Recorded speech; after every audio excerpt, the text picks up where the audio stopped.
Okay, we are live, baby. Doesn't it feel good? Feels great. Gotta let it breathe though, just for a second. Bring in everybody. Y'all know who everybody is. I mean, we need the Facebook people in here. We love them, and the new Instagram people that we've been getting to know a little bit. We need them in this under this tent as well, and I think we're good. So, welcome in everybody. It is the Mile High Huddle podcast. I'm your host, Chad Jensen. With me, my fellow football priest. You know him, you love him, Zack Kelberman. And of course, Zack, we hope everyone's had a great weekend to kind of kick off their June and whatnot. How you doing, dude? How's your weekend been? My weekend's been good, been very productive, and it's been kind of relaxing. And I'm in wait and see mode for the regular season, as are you, as are all of Broncos country.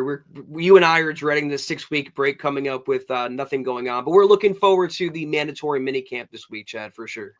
No doubt, we get one more bite at the apple before that 6 week NFL desert leaves us starving and dying of thirst. But Wanting. one thing that guys like Zack and I have that a lot of our colleagues in the NFL business don't is this great community that we not only get to chat with and commiserate with and dream with and whatnot each and every day, but you guys help us keep the lights on. So it's especially this time of year, dude. We're coming up on it, middle of June till the end of July, where it gets real skinny, and that's not just news, Zack. I mean, outside of I'm knocking on wood, outside of like players getting arrested, there's no news, dude. Nothing happens. That's what I was going to say. I think the only news you would hear during that time is bad news, except for maybe a contract extension. But we'll make do like we always do. And like you said, I could not imagine surviving that 6 week period. I could not imagine surviving a regular season without the community we have now on the podcast. So thank you all for that in advance, preemptively. How are you guys doing, David? How are you doing, big dog? Test prep. What's up? Here to partay. Amen to that. Todd Ostendorf in the house. What's up? Michael Davis. Yeah, we're getting a good number of the gang here. Let me see who else we got. Big Earn's in the house on YouTube. Most of the time we see Big Earn on Facebook. Today we're seeing him on YouTube. What's up? Broncos country only, my friend. I love it. String Guy. What's up, buddy? He says, all work and no play is making String Guy a dull boy, but at least I got off in time to watch tonight. Yeah, weekend jobs sucketh, man. They can sucketh. I don't ever, I have worked, Zack, pretty much all day. I had about hour and a half I didn't really work. No, that's not true. I had about 2 hours I didn't really work when I count my lunch. But what we do, very fortunate, doesn't feel like work. The only time it ever kind of feels like work, I'm telling you, writing articles, dude, to me, that's fun as hell. I have a blast. Doing podcasts, fun as hell. The only time it ever kind of feels like work is either like editing a podcast after the fact or like sometimes copy editing, but I don't mind it. So String, I hope your job is you got something that keeps the time passing at least, my brother. Yes, sir. Well said, Chad. And String Guy, we're just fortunate that you're around to tune in with us tonight. We know how busy you are, and we're glad you're here. Hopefully you're having a good night. We got Victor Espinoza checking in on a super chat. Thank you, big dog. Thank you, Victor. Great to see you, my dog. He says, good evening, fellas. Glad to catch a pod live. I hope everyone's weekend was great and a good start to the week tomorrow. Stoked on OTAs. Can't wait to see the first snap of the regular season. MHH for life. Go Bo Broncos. Amen to that, bro. And thank you so much for the super chat. Yes, We're going to be talking here in just a minute about some of the emerging ascending guys who have popped off the last couple weeks, and it's going to be fun. We're going to talk about that. We also have Zack the Duchess. Michaela, thank you. From the tippity top rope. She's been in our thoughts and prayers. In case you guys missed it, she doesn't want me to rehash everything every time I mention her name, but she's just been through a really brutal tectonic loss in her life. So she's been in our thoughts and our prayers, and here she is lifting us up. That's the kind of person she is. We love you, Michaela. Thank you so much. She says, wanted to show love no matter what is going on in your life. You are loved. And yes, DB and MHH forever. What a message, Zack. Unbelievable. It's what I've come to expect from Michaela. Absolutely nothing less. You're amazing. Our thoughts and our prayers are continuing to be with you, as Chad said. And as always, I know you've heard it a billion times, literally, but thank you so much for your generosity. Well, let's talk, Michaela, about some of these players ascending that we've really seen kind of pop the last 2 weeks. The voluntary portion of the Broncos offseason training program is officially in the books. That ended on Thursday. They had, instead of Zach, we won't count what's coming up this week, but they've had the opportunity to hold 8 practices up to where we are right now, with a total of 10. They could have held 10 OTA practices, including the 2 mandatory mini camps. But Sean Payton, for reasons of his own, Zach opted to go with only 6. So this particular offseason, it always feels like you're waiting for anything. This one's felt like even more brief and sudden, because almost half the number of practices in the final analysis is what we actually got. But Zach, first things first, with what we have seen, 2 voluntary mini camps, who is the first player that comes to mind for you as a young guy that seems to be ascending? I think we have the same answer here. Troy Franklin. I mean, Sean Payton's mentioned him multiple times. Devon Vele, too. Marvin Mims. He's mentioned a lot of the receiving core. It's also tough to nail down the standout players of voluntary practices. Like Sean Payton said, you can't really evaluate until training camp. But the receiving core, Franklin and Vele, have looked good. How exciting is that? I mean, your number one guy is Courtland Sutton. He's a veteran. Regardless of what may come beyond 2025, he is at least locked in under contract this year. And knowing that he's a 1,000-yard guy, the year before that, Zach, he's a double-digit touchdown guy. Right. You got him coming back, and then you've got 3 young receivers, not counting the rookie that you drafted, that are garnering legitimate buzz in OTAs. Now, in OTAs, Zach, the format of it with the no pads and the no contact thing, it doesn't really lend itself to gleaning a whole heck of a lot.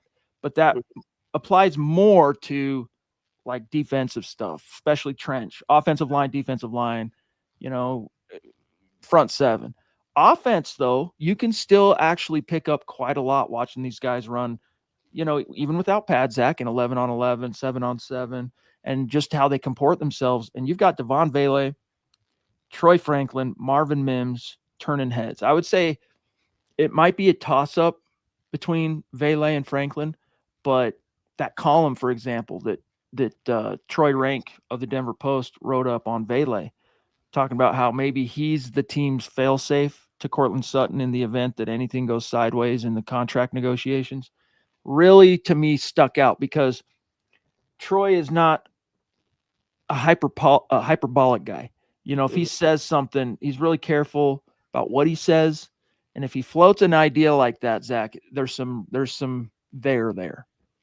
Of course, he was on hand to witness that. He's seen Vele's transformation and how he looks more confident and composed. And he wrote about it, comparing Vele to Bo Nix in year 2. And you could see the difference. You could see the maturity. And he posited Vele as a potential long-term replacement for Courtland Sutton for that reason. He's looking crisp. He's looking explosive, athletic. Very, very exciting. And that's why really titles don't matter in Sean Payton's receiving core, Chad. If you have 4 good receivers, and you're going to get the ball to those 4 good receivers, and they have them. You have Evan Ingram. You have RJ Harvey catching passes out of the backfield. It's going to be fun in 2025. Guys, we have so much more to get to, but we got to talk to you really quick about DraftKings, because we are so excited. Summer's here, and new offers and promos are sprouting up daily at DraftKings. Right now, new players can play $5 on anything, literally, and get 350 casino spins instantly on a featured slot game. So you download the app, you sign up with our code MileHighPod, take the featured slot for a spin, and explore thousands of other games in the DraftKings library. That's right. Check back daily to claim the hottest offers and promos on DraftKings Casino. And don't forget our code MileHighPod. The crown is yours. Gambling problem? Call 1-800-GAMBLER. In Connecticut, help is available for problem gambling. Call 888-789-7777 or visit ccpg.org. Please play responsibly. 21 plus, physically present in Michigan and New Jersey, Pennsylvania, West Virginia only, void in Connecticut and Ontario. Eligibility restrictions apply. New customers only. Non-withdrawable casino spins valid for featured game only and expire in 168 hours. See terms at casino.draftkings.com/promos. Ends June 15th, 2025 at 11:59 p.m. Eastern. That's right. Only a week left. Jump on that. Gene William, what's up, big dog? Great to see you on Facebook. Appreciate you. He says, yo, what's up? The break is going to be a long but short. Can't wait for all the news from very reliable sources. Yeah, dude, we have, this time of year, you've heard us talk about it. We kind of, we run the gamut. We do a lot of aggregation, it's called, where we write up what PFF's saying about the Broncos or ranking or NFL.com or whatever, just because there is nothing else. Nothing's happening on the grass. Nothing's happening on game day. There is no game day. But it's going to be real nice, Zach, when they're back in the building every single day. This has been the longest feeling off season to me since I've been doing this. I've lamented. I'm not going to cry to you guys anymore about it. You've heard me cry about it many times, but I'll just say this, man. This 6 weeks is going to feel like an eternity to me this time around, but I know what awaits on the other end of that, and just can't wait. I can co-sign, I promise you. Off camera, it's spoken about just as often. It's eating at us, and it's going to feel, like Chad said, a little longer than 6 weeks. But once we get out of that, Gene, training camps here, preseason, regular season, the Bulls start flying, and on we go. So we'll all get through it together. Thanks to all you guys. That's right, baby. String Guy says, Chad, I just saw an Epiphone Les Paul custom in ebony that is speaking to me. I'm thinking about it. You're kind of a PRS guy. I'm a Gibson guy. Epiphone's a Gibson brands, so to speak. I have a 57 Gibson Les Paul custom reissue, all mahogany. It's a beast, dude. Sounds so good, looks so good, hurts the back, dude. It's like 13 pounds. It's a heavy sucker. So you'll have to let me know if you pick that one up, big dog, and how it treats you. Phil McLaughlin, Tucson Phil in the house.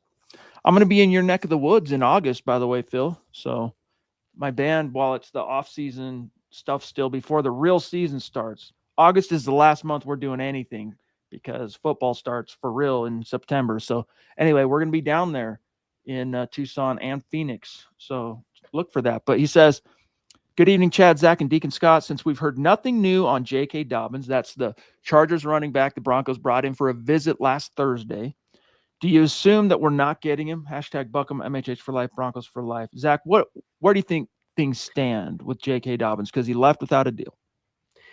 I don't think, Phil, that means much on its face because Evan Ingram did the same thing, and then he eventually signed with the Broncos. It seems like George and Sean, they have a number in mind for a free agent, and they're not going to exceed that number. It's a very red and hard line, and maybe Dobbins wants more than what the Broncos are willing to offer. Maybe they didn't like something they saw in a physical or a workout. Maybe they're encouraged by what they saw from McLaughlin, who they put a video highlight out about. Bidet, who Sean Payton mentioned, RJ Harvey, of course, Estime, who Sean Payton's talked up. And Sean Payton said himself, Chad, that Dobbins remains on the team's radar. They haven't ruled out anything, but no signing is imminent. I don't think it means anything one way or the other, Phil, for now. I don't either, but they brought him in for a reason. I have a sneaking suspicion that whole come in for a visit thing was about medicals. And the longer it stretches, it's still too early to say this for sure. It wouldn't shock me if tomorrow news breaks. The week starts, it's business, work days, whatever. Wouldn't surprise me at all if we got word that the Broncos sign him tomorrow or whatever. But the longer it stretches, the more I infer from that they must have seen something they don't like. And as Zach mentioned, there is a dollar figure issue at play here. We don't know exactly what that is, but we'll see. He's still in the wind. We'll say that. He's still possibly on the table, Phil. And he would bring, Zach, that veteran experience that if you look at the running back room, it's the only thing that really seems to be missing is a little bit of somebody who's been down the road who can help, identify stuff in the film room, help lead, stuff like that. Although, I'll say it again, it's only 1 year of time in the league that would separate, say, a Jalil and a J.K. Dobbins. Yeah, his experience and the fact that he's pretty good in pass protection are I think the main qualities of why you'd look at signing a J.K. Dobbins. But like you said, I wouldn't be surprised if we woke up tomorrow morning and he was a Bronco, just like I wouldn't be surprised if they don't end up signing him. We'll see what happens going forward.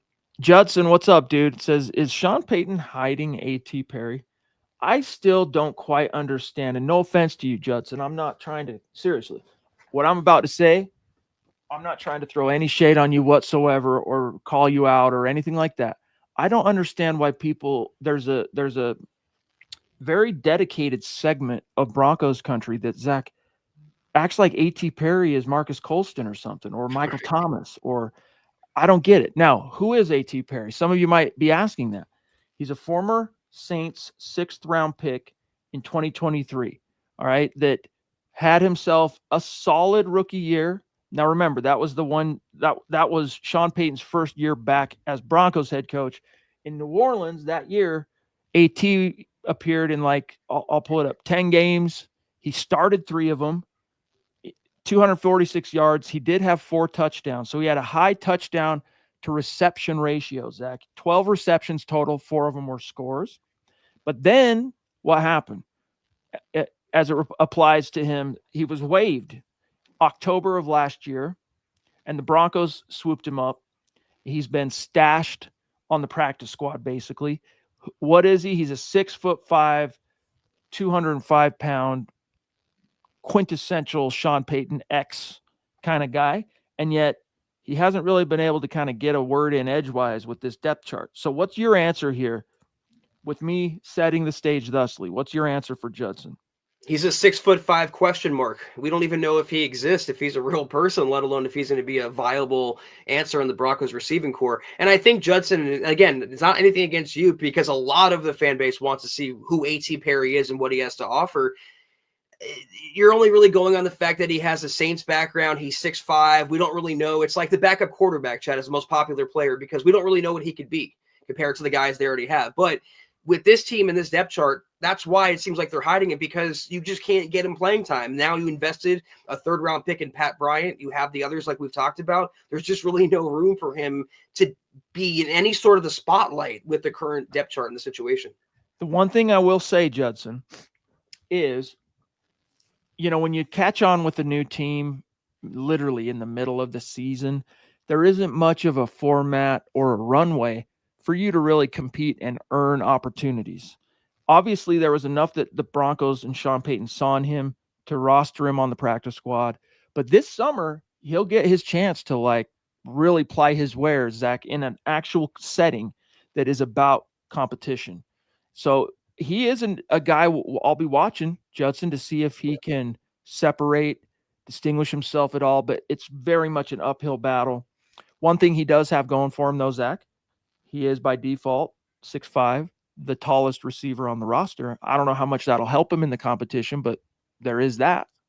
Yeah, I don't think it could hurt him, just like with Caleb Lohner or even Pat Bryant. Sometimes the height and the size is all you need to get an opportunity. And like Chad said, during the preseason training camp, if he separates, if his talent is that noticeable, we'll be talking about him in the future. A Wake Forest guy, by the way. That's where he hails from. All right, Zach, one guy we haven't mentioned before we get back to the chat. When we talk about ascending players so far that have separated and emerged in camp, look, Bo Nix doesn't have to compete for his job. All he does, there's a difference between competing for a job and justifying the job. Right. He's long been now in the justifying the job landscape, like any kind of assumed starter / franchise quarterback. But Zach, it's been really interesting to hear how everybody around him is buzzing about him, from Sean Payton to Evan Ingram to DJ Jones to Talanoa Hufanga. The list goes on. One of the most interesting, if I can find it here, let me do a doom scroll. There it is Mike McGlinchey, one of his protectors. This was really, really interesting. I don't think we've had a chance to talk about this on the show. No, because this happened Friday. So Friday, Troy Rank, once again, shout out, of the Denver Post, published an article with a exclusive with McGlinchey, Zach. And here's what he said about Bo Nix. Again, within the scope of ascending players. Check this out. Quote, the confidence, the competitiveness, the willingness to get after Sean Payton at times. This is Bo's team. He knows that. Everybody knows that. And it's really cool to see him manage expectations. He doesn't give a bleep. He has such a talent of blocking out anything that doesn't matter to him. I think that's what separates the great ones, simplifying your life to make sure that everything is going towards one goal.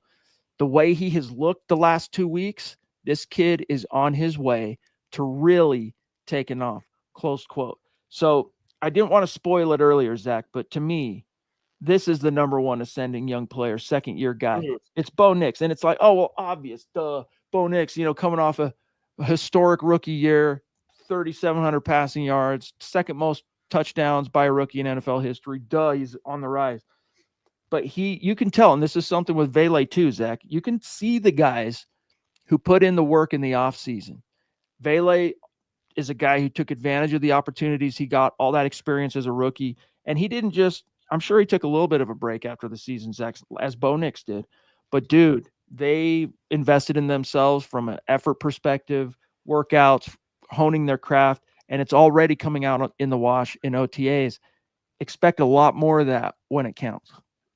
It might be the most obvious answer in terms of ascending players, but there's no more important player that should ascend or could ascend than the franchise quarterback in Bo Nix. And, I like what Troy Rank wrote in that it's Bo Nix's team. He's not afraid to challenge Sean Payton. Chad, we saw that on the sideline in Bo Nix's rookie year when they had that little spat. Bo Nix wasn't Russell Wilson just standing there with his arms crossed and taking it very passively. He was firing back at him. And you know what? Someone like Sean Payton, he loves that. That's what he was looking for. He doesn't respect anyone who just stands there and takes it. He wants someone that's going to give it right back to him. And Bo did, what was it, 3 or 4 games into his rookie year. So it is Bo Nix's team. He is on the ascension. The Broncos are in very, very good shape as a result.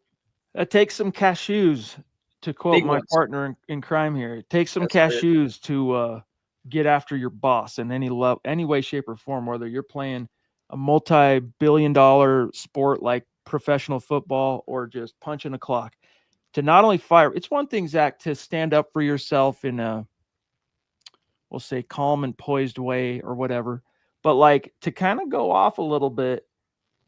I love to see it. I think there are a lot of quarterbacks, even good ones, who wouldn't necessarily show you that. A lot of guys are a lot more like Russ. It's Russell Wilson, guys. Don't get it twisted.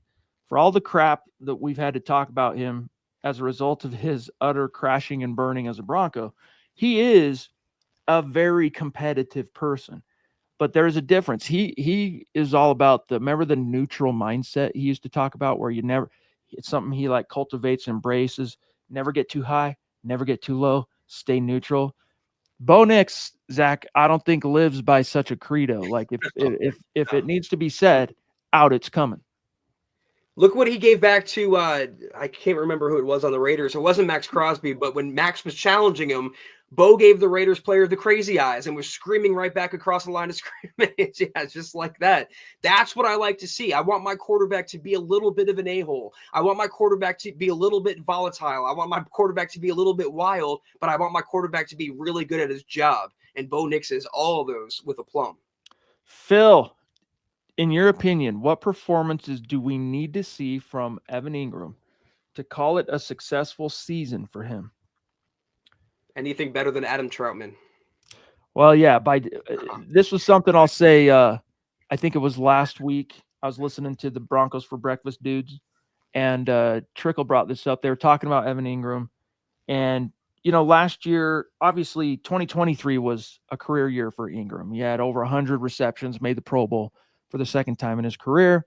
But then last year he had 2 different injuries, and it cost him some games. And if you watch those Jacksonville games, it was pretty clear how when he was on the field, Zach, that offense with Trevor Lawrence just looked different. It just operated more efficiently and smoothly. It moved the ball. So converting that back to what Phil's asking here, what kind of performance do we need? Are you talking about statistical production, Phil? Or are you just generally saying like impact? I'm not sure, but I think he ends up, Zach, if he can stay healthy, and I'm knocking on wood, and there's more reason to believe because of the Broncos' recent history and their program and everything under Bo Lowry that he will. If he stays on the field, I see him putting up another Pro Bowl caliber type of year because the stage is set, dude. You've got Sean Payton who loves to throw to that joker. He talked about during the offseason, Zach, completing the interior passing triangle. He needed Ingram for that. Now he's got him. And Bo Nix on the rise. We just talked about it, ascending. So what's your answer for Phil? I think you nailed it pretty well. On a per game basis, Ingram needs to be the outlet for Bo Nix in the middle of the field. He needs to be reliable. He needs to be explosive. He needs to be everything Sean Payton talked up what a joker is from any point on the field, like Chad was talking about. In terms of the season, Chad, he's played 8 years in the NFL. I did the numbers. He's averaged 615 yards per season. So I think clearing that would justify. I think that would, register as a good season for Ingram. I want to see closer to 1,000, though. I want to see, multi-touchdown performances. I want to see him be the impact player the Broncos signed him to be after years, Chad, of getting nothing out of that, going from Adam Troutman and back to Noah Fant. It's been a desert there, just as in quarterback.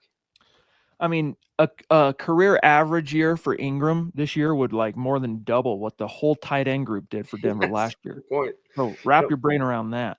But yeah, it's going to be fun to watch. He talked about, earning the Joker role on Thursday. We heard from him. He also talked about how he views himself as a cleaner. And as a guy who reads quite a lot, I'm like, I recognize that. I'm like, could it be? And then I've read further and listened further into what he said. I'm like, dude, this guy is talking about that book. I don't know if you guys ever heard of the book called Relentless, but it talks about, it's kind of like a self-help motivational book, etc. I posted about that. I wrote about it in an article over the week. And then John Shipley, you know who John Shipley is, Zach, that covered the Jags, still does. Nice guy. Yeah. On SI like us. Mm-hmm. He's like, yeah, you're right, dude. He and some other player would talk about that book all the time. I'm like, okay, yeah. So that's what a cleaner is. Go check it out. But there's a lot to look forward to from Evan Ingram. Cleaner is basically a guy who shows up every day, takes care of his business without complaint, leads by example, and above all else, produces. So let's hope that's how it comes out in the wash. I've been impressed so far with the media availability with Evan Ingram, the highlight clips that I've seen and how he's integrating into the offense and how he talked about signing with the Broncos in part because of the presence of Bo Nix. So far, so good with the new starting tight end. Oh, dude, we've learned more and more as the offseason has marched on how much of a recruiting lightning rod Bo Nix actually was for this team. Huge. And it's kind of a surprise. I'll be honest. Like, we all love Bo Nix. If you're within the sound of our voice, you love Bo Nix. But I didn't realize that he had been that persuasive, so to speak, to the league. Like Hufanga and Greenlaw, that was a big part for them. Obviously, Ingram, and he shared a lot about that. I mean, if you go read my article on it at milehighhuddle.com, you'll see what he had to say about Bo Nix being a big part of the equation that sold him. Why he told Justin Herbert and Jim Harbaugh, yeah, nah, I'm going to Denver. Bo Nix. Taylor, what's up, bro? Keep up the great work, fellas. Go Denver Broncos, MHH for life. Bo leave. Thank you, pal. So good to see you tonight. We really appreciate the super chat support, my brother. By the way, guys, I got to tell you, Guild, I am a hardcore Guild collector, by the way. I don't know if I've ever told you guys that, but this is for guitar nerdery. I'm going to spend less than 30 seconds on it. But original American manufactured Guilds in Rhode Island, mostly the solid body electrics, I collect them. But I do have one acoustic Guild that was one of the last built in America in the 90s, and it is so dope, dude. So you can't go wrong with Guilds, in my opinion. Now, the newer import models, that's not what I'm talking about. I'm talking about the American manufactured, most of which is, of course, vintage. All right, back into the chat. Zach, what are we doing on time? We're all right.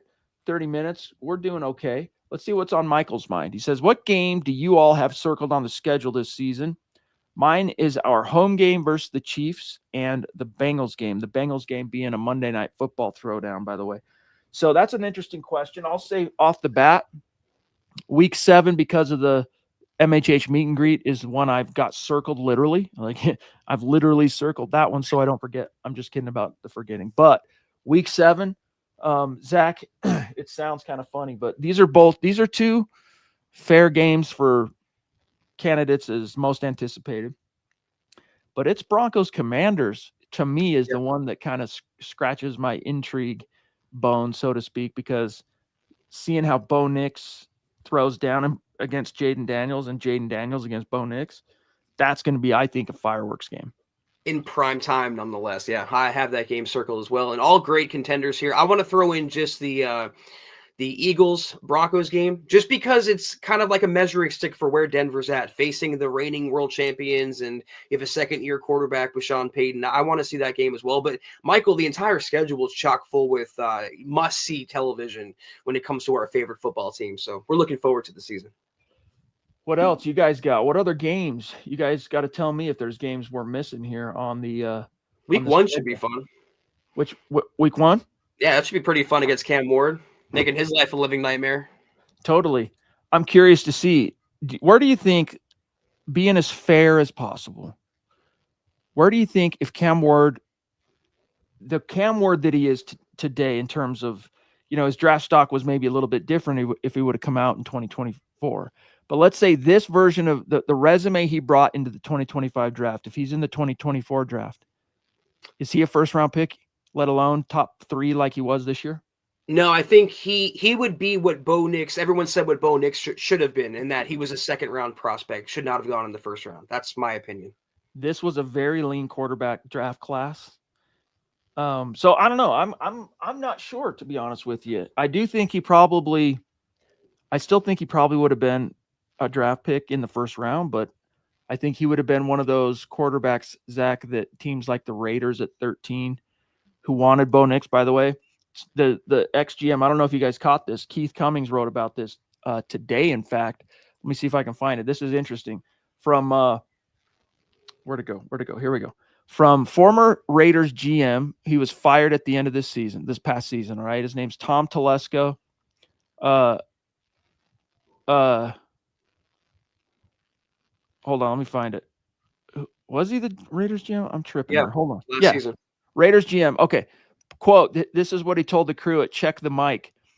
Bo Nix, a little bit, his background of work, his durability, his movement skills, that one was interesting. He's reflecting on where the Raiders were at last year in the draft at number 13. And he's gone to the perfect team, because the question was, hey, was he on the table for you guys at 13 if he gets past the Broncos? He concludes by saying that would have been a good possibility, close quote. They ended up, of course, drafting Brock Bowers, who's like a rookie all-pro, like one of the best ever first-year tight ends. So, and now they got Geno Smith. It might end up, Zach, having worked out for them in the fullness of time. We'll see. My point to this whole story here, Zach, is that Cam Ward might have been a guy who teams like the Raiders, teams like the Rams, who we knew were kind of in the quarterback market, the Saints as well, might have been interested in taking him, maybe not in the first round, but maybe the second round. My takeaway from the Telesco thing is so the reason Bo got drafted at 12 was because Sean Payton was desperate and he reached and he fit his system perfectly. Well, if not the Broncos, Bo would have went maybe the next pick right after them at 13. So can we end with that silly narrative now that he was a reach selection, please? He was always going to be a first-round pick, you guys. And that's why it's still just any of the teams that spent time with Bo Nix, and especially the ones that worked him out, were sold. They needed no further persuasion on Bo Nix. But anyway, let's grab George here. What's up, big dog? Guys, at this time of the year, you and your team make it so much easier to keep up with our team in all aspects of the game. Broncos for life, MHH for life. Hit the thumbs up. Well, hey, bro, so glad to hear that. Thank you, pal. Appreciate you being with us. And the kind words always mean a lot. Thank you, buddy. Holy smokes, we got T-Dub. Thank you, Dale. Legendary man that we are proud to call a friend, and even we're proud that he's in the community. I mean, he's been with us for a lot of years, this man, and I got a lot of love for Dale. He lives in Paradise. I was hoping to maybe connect with Dale when I was out his way a couple months ago, but it wasn't in the cards, and that's okay. Hopefully it's in the cards this fall at the MHH meet and greet. But Dale, dude, thank you, man. Seriously, this time of year, that really helps us out, brother. Trust. So thank you, bro. He says, any game against the AFC West at home is must-see TV. Did you guys hear the pump DJ Jones said about Savion Jones? Hard not to get pumped about that. Good to see you on a lazy Hawaiian afternoon. Yes, I have a drink in hand. LOL. Cheers to MHH. Prayers still for David. Broncos for life. We haven't seen David tonight, which is obviously an outlier, Zach. Normally he's like one of the first 2 or 3 comments, and that's with the super chat. I don't know what he might have going on, but in case you missed it, D-Dub, as of Thursday night show, he said in a super chat that the initial results from some of the testing showed negative, which is like awesome, right? But that he was waiting on one more doctor for like full on confirmation. So it looks like it's trending in that direction. Still needs the prayers. So I'm sure he appreciates that, brother. But Zach, let me get to what D-Dub's talking about, because I wrote an article about this. DJ Jones talking about Savion Jones, some Jones on Jones.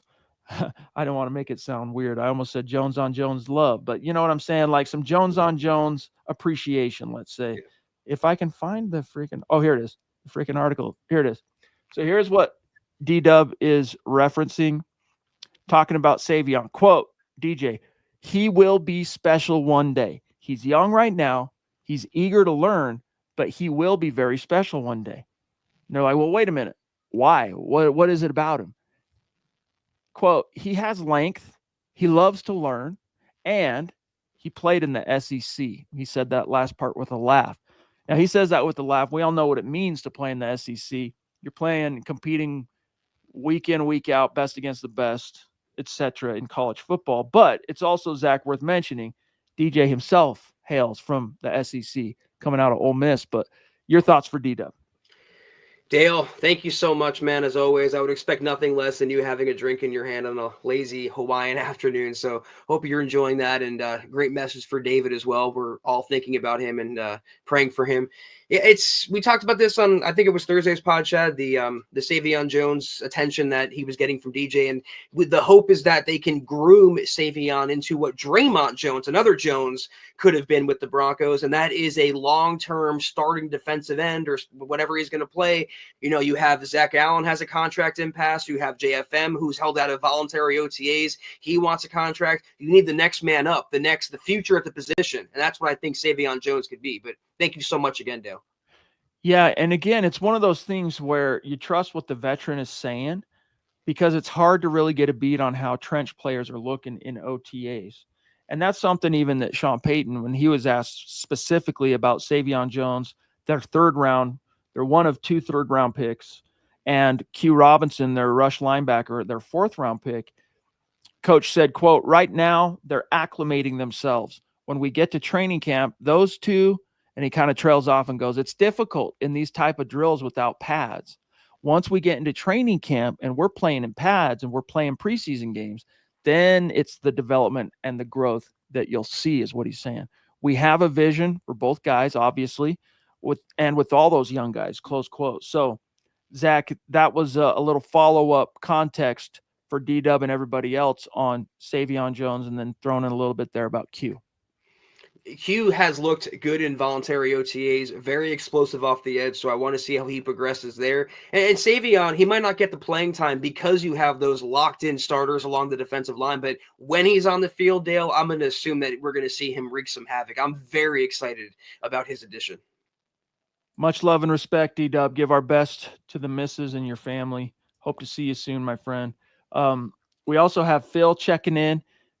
Do you guys read the article again by Mike Kliss interviewing Trent Sherfield, the Broncos' new receiver / special teams guy? This guy is really a great addition to the locker room. I saw it, hadn't read it. I'm looking at it now, and it's a video. It looks like, Zach, it's video, or is it audio? Hold on, let me double check it. Let me go back again. Yeah, it looks like it's audio, so we can't play it. I was hoping to maybe read something from it, but I missed it. Have you seen it, Zach?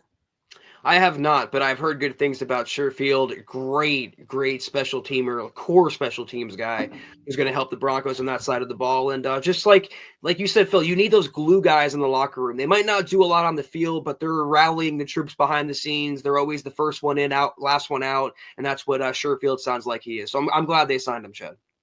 And he's going to bring a lot to the table. I mean, you're probably not going to see him much on offense, but he's one of those glue guys on special teams that the Broncos had to replace. They had one of the better special teams gunners in the NFL the last couple of years in Tremont Smith. He's gone. I think Houston now, Zach, if memory serves. He signed in Houston. Mhm. And they replaced it with Trent Sherfield, a guy who can also return kicks. Because when they're returning a kickoff, you got two guys lined up back there, depending on which way it goes. And so every once in a blue moon, Smith would get a return, even though most of them it would go to Marvin Mims. Same will go for Sherfield. But that combined with his gunner stuff, that's probably going to be his biggest impact, because similar to Zach, the same plight we were discussing with A.T. Perry, get in where you fit in with that receiver depth chart. Like, good luck. It's a lot of young guys with talent, some of whom have already produced a little bit. It'd be tough to crack that. I'd be surprised if Sherfield catches more than 5 passes this regular season. But like you said, like we've talked about, the impact he's going to make on special teams. I've read a lot of Vikings content where he played last season, and he was a massive contributor to their success there. So big addition for the Broncos special teams. Michael Davis, I didn't realize, did I know you were in Hawaii? I don't think I realized you were in Hawaii, dude. That's cool. It's crazy, man, how many members of our community and daily listeners live in Hawaii. And when I was out there, my family, we go out there usually once a year. We have like, a little property thing there. And you see Broncos stickers and like decals on cars and stuff all over the place. But I didn't really realize how prominent that was. I didn't start really noticing it and paying attention, Zach, till we were doing this. And so many people from the community. I mean, D-Dub, Patrick. I'm going to forget some people. Michael here. Kayaka. Remember Kayaka? Another one of the Hawaiian OGs. So, yeah, that's really cool, dude, by the way. So, yeah. Okay, let me see. He says it's not a video. It's an article. Well, I'm there. I don't see the article. It's I'm chilling on the site. I'm going under sports, Denver Broncos. It says meet the new Trent Sherfield. I click on the dadgum thing and it wants nope. I lied. Here it is.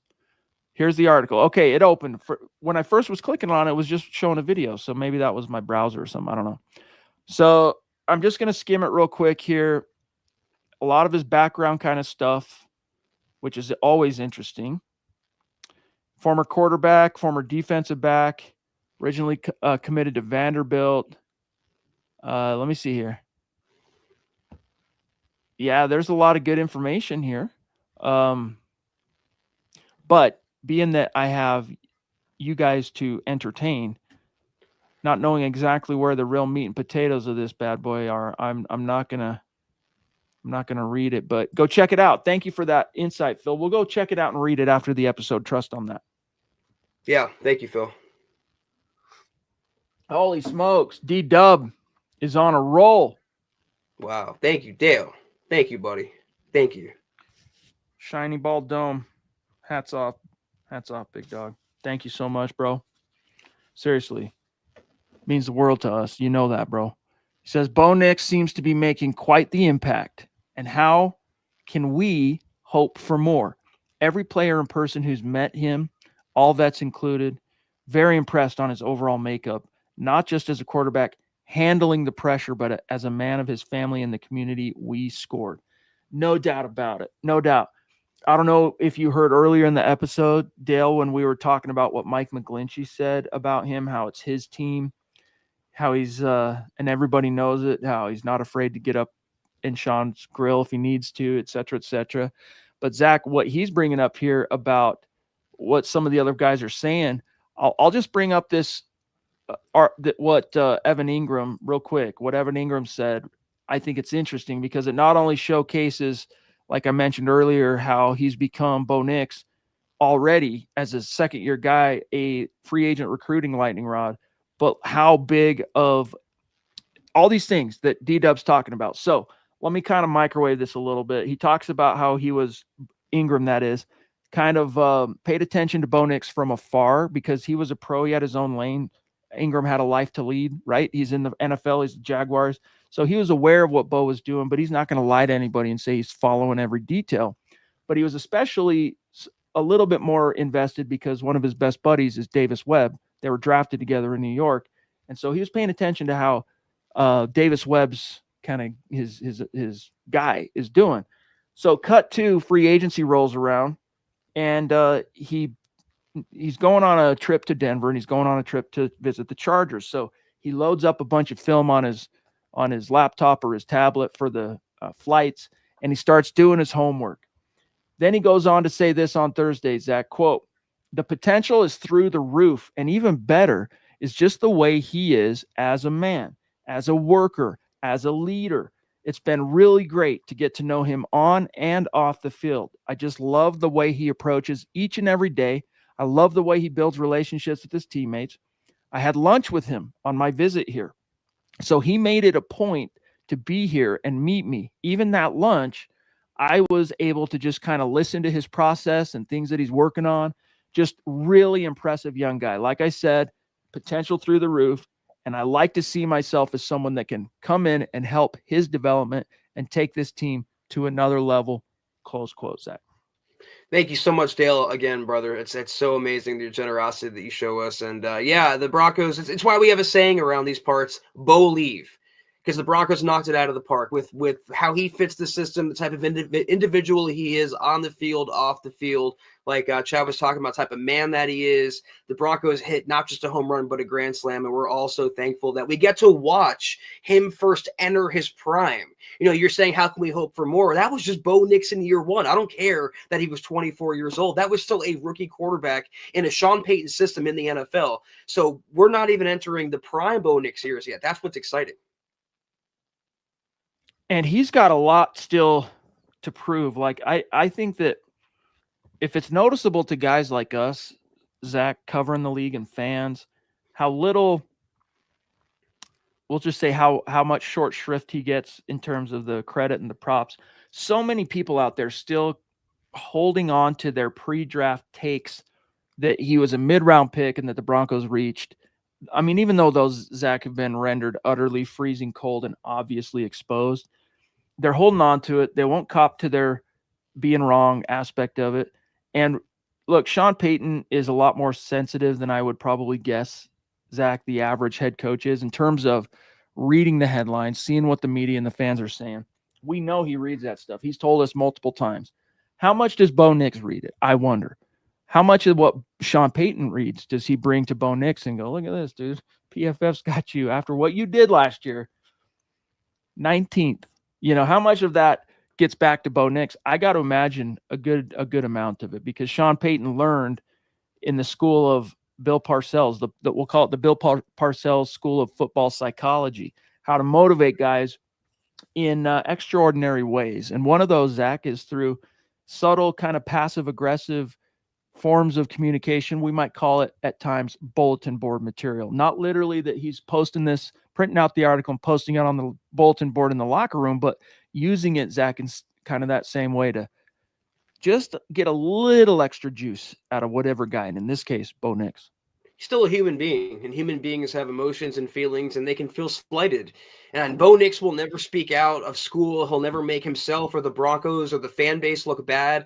But I guarantee you, he hears everything, he sees everything, and he stores everything away in here for later. And that's what makes him such a part of what makes him such a fiery competitor, Chad. I can't wait, you guys. Dale, I can't wait to see what this season and beyond has in store. And I'm just reminded of how freaking long it was that we went without a real guy under center in Denver, man. Like post Peyton Manning. Look, there's a couple guys that made a plausible run at it, from Drew to Drew Lock to Case Keenum, Russell Wilson, but it was fool's gold. And we finally, Zach, have a real guy, and it feels good, dude. Feels good. Now the Broncos, they've got him on a rookie draft pick contract.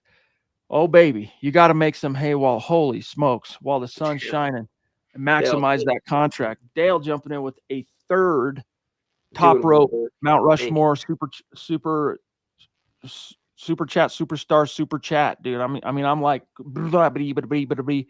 Dale says last one, and true, Zach. Looking forward to seeing the playbook open up more on offense in year 2 with Bo and last year's rookies and the extra pieces from this year's draft, the free agents, ... Excited, bro. Thank you so much. And yes, Zach, your answer here for D-Dub. Exactly. I mean, look what Bo did in year one with no running game. I mean, you had Marvin Mims taking carries out of the backfield, no tight end safety outlet to speak of with Adam Troutman and Lucas Kroll. Look what he did, and really one established receiver in Cortland Sutton. Yet he guided the Broncos to a 10-7 record, playoff berth, first time in a decade. He set multiple franchise and league records along the way. Chad, offensive player of the week, rookie of the week, whatever it was, rookie of the month, and now he gets a running game with RJ Harvey. Now he gets a tight end with Evan Ingram. Now he gets another receiver with Pat Bryant, adding into the other players, the ascended players like Marvin Mims. They're high on Troy Franklin. There's so much to be excited about, and there's so much to look forward to about Bo getting better because he is. There's no sophomore slump for Bo Nix. He is going to improve upon what he did in year one, Chad. I think that's such a great point that is missed in the analysis on Bo Nix at large, the across the fruited plain kind, NFL. Cortland Sutton was the only guy remotely proven. Everybody else were rookies and second-year guys. And again, the worst tight end core in the NFL. The Broncos of course, they drafted Bo Nix because they saw the potential in him. But they'd be lying to you if they expected genuinely, dude, like privately behind closed doors, 10 wins with the rookie quarterback with Cortland Sutton as really the only thing to hang your hat on. He microwaved his development so quickly, and this is a credit to him. It's also a huge credit, Zach, to Peyton Webb and that coaching staff.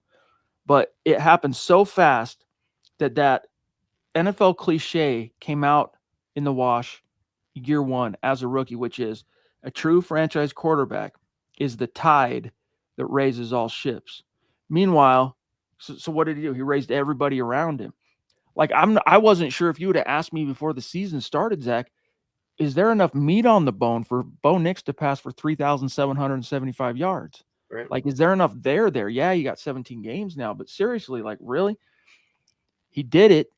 And you look conversely at some of his counterparts, rookie counterparts in the NFL, namely Jaden Daniels, who inherited a much more established and at least, I won't say more talented, Zach, but a more established supporting cast from a skill position. And it's just more reason to tip your cap to Bo Nix. How could anyone, honestly, I get it. We got the orange and blue glasses on, blah, blah, blah. But even from a completely objective, plausible standpoint, what we saw last year, how could you still be sleeping on this kid? Personal bias is a hell of a drug, Chad. Ego, pride, and not wanting to admit you were wrong is a powerful sedative in today's media. And we all know what Bo has to offer. We all know what he can do. And you add on to it all the pitfalls of last season and the trials and tribulations. How about learning a Sean Payton playbook? That's not easy at all for a rookie quarterback. Cliff Kingsbury, for example, talking about Jaden Daniels, a lot easier. So, again, you're right. All the credit to Bo, Sean Payton. They got it right. Dale, dude, again, thank you, bro. Seriously, can't say it enough. And I don't want to say it so much that it comes off as, not genuine. So love you, dude. Thank you, pal. Yeah, it means the thank you world so to much, us. We also got MBLEX test prep with a super chat. Thank you, Thank dude. you. Says it'll be great seeing Bozef Nix on the cover of Madden next year after the Broncos win the Super Bowl. Zach, is that in the cards in your estimation? Bo Nix, not the winning the Super Bowl thing. We all want that, but Madden. I hope not. There's that Madden curse that some people believe in, and we'll see. I was going to ask you, is that still a thing? I don't know. I'm pretty sure. I haven't kept up. I think someone broke it a few years ago, but there's still that connotation when you're on the cover. I'm looking all the Madden covers. So this is on NFL.com. Let me see if this is updated. So this was 2023. So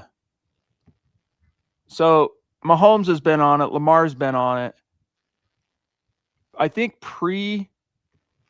it's like pre-2020 is when the curse was a real thing. Yeah. But anyway, kind of interesting. But yeah. But if he wins the Super Bowl, I don't care what cover he's on. Totally. All right, thank you, brother. We also have Camden jumping in. Great to see you, Camden. Thank you for the super chat. We're about out of time tonight, guys. As fun as the conversation is, we got a little bit of time left, but consider this the 2-minute warning if there's any burning questions on your mind. Camden says, hey, guys, if Vele or Pat Bryant exceed expectations and they're both playing really well, could the Broncos trade Sutton by the deadline this season. It's possible. Is it probable? Not in my opinion. Is it possible? Like, yeah, sure, it's possible. But you got to remember, Sutton kind of has a special thing going with Bo Nix. Right. Like they have a true bro down and a true on-field chemistry thing.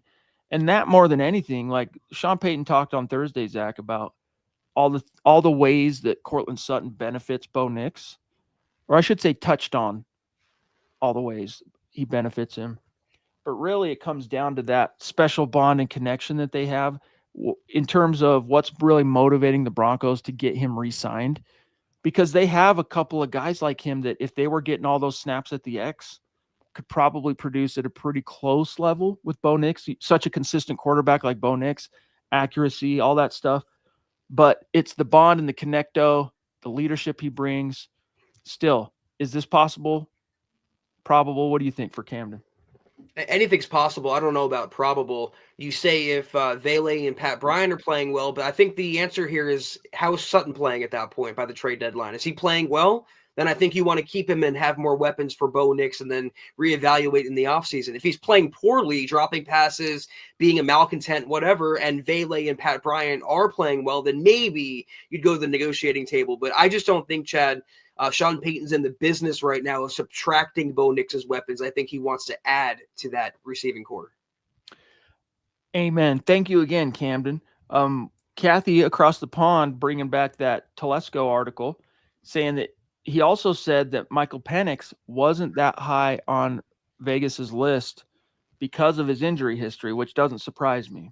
I think there were a lot of guys, a lot of teams, I should say, that were a little scared off. I was honestly surprised he went as high as he did, just because of that. Not because he's not good. He's a really good. I mean, dude, he hit the ground running down the stretch when they just benched Kirk Cousins. Like, he's got a bright future, I think, Michael Penix. But that injury thing is a concern if you look at his jacket in college, and it's a legitimate thing. So fair point. I'm just happy we got Bo, baby. String guy, thank you for the props on Bridge the Gap, bro. Always appreciate your support and commenting on the videos, dude. It means the world. You had a question, I can't find it now, that was for Scott about Falcons or something. I saw earlier, but he's not in the house tonight. He had a family thing going on, so he's not with us. We can't answer that one. So just FYI, MBLE, MHH brings friends together online and in real life. You love to see it. That's awesome, dude. And it's all seriously organic and by osmosis. Like, none of it was planned, dude. None of it was planned. It just kind of happened. We all came together. So we love to see it too. And the meet and greet each year, it's a lot of work, but it's always worth it. It's always worth it because we get to chop it up with you guys and not only see members of the community who we now at this point know quite well, like the D-Dubs and many others, Michaela, but also each year, Zach, new faces that we're able to connect face and handle on YouTube, or if it's Facebook or whatever. And it's just one of the spices of life that we get to enjoy here. And that's thanks to you guys. So much love. We got Zach. I know you're going to riff on that, but we'll hit the messages when you're done with that and then dip on out. Yeah, I just wanted to say that you and I are two of the luckiest guys in this industry, Chad, and we tell ourselves that every single day. So thank you, MBLEX Test Prep. I actually nailed that first take, so good. Hope you're having a good night. We'll see you tomorrow, but that's going to do it for this episode of the Mile High Huddle podcast. If you're not doing so, please follow us on X at the MHH Pod. You can follow the main account on X at Mile High Huddle. Chad at Chad and Jensen, myself at Kelberman NFL, and Scott, our producer, at Scout Kennedy. If you guys want some merch like we're rocking each and every single podcast, check out MHHmerch.com. Get you some. If you haven't done so yet, please drop us a like at Facebook.com/Mile High Huddle Pod. You can find us on Instagram at Mile_High_Huddle. If you're listening on Spotify or Apple Podcasts, make sure you're leaving your football priest a 5-star review for a chance to win some merch each and every single month. But if anything, y'all, please, very important that you subscribe, you like, you share this video and every video you see on the MHH channel. It really helps us grow and reach more Broncos fans just like you. Hey, one more here from Nick. We got to make it quick. Does Houston's signing of Nick Chubb, in case you guys missed it, 1-year deal, Let's go on to Texans. Speed up the Broncos' timing for a Dobbins decision. What do you think on that, Zach, real fast? I don't think the two things are correlated, Chad. I think they're interested in Dobbins for what he can bring to the team, and they're going forward after what they saw in the workout. Word. All right, guys. A Mile High salute, a special shout out to the great Super Chat superstars and supporters tonight. Really, genuinely, like I say this, but this time of year, it's even more true. Helping us keep the lights on. Like the Duchess, Michaela Parker, we love you. D-Dub, legendary mythical figure with 3 massive super chats. Thank you. Victor Espinoza getting it started early. Gene William on Facebook. Phil, Tucson Phil. Taylor Christensen, who's become a Mount Rushmore superstar. Let's see. George Fox on Facebook. MBLE Text X. Oh, I screwed it up, dude. MBLE X Test Prep. Camden. You guys, we love you. We appreciate you so much. And it won't be long till we meet again. Zach and I will be back tomorrow night. Can't wait. Have a great rest of your Sunday. Great start to your Monday. We'll see you tomorrow night. Take care. And as always, go Broncos.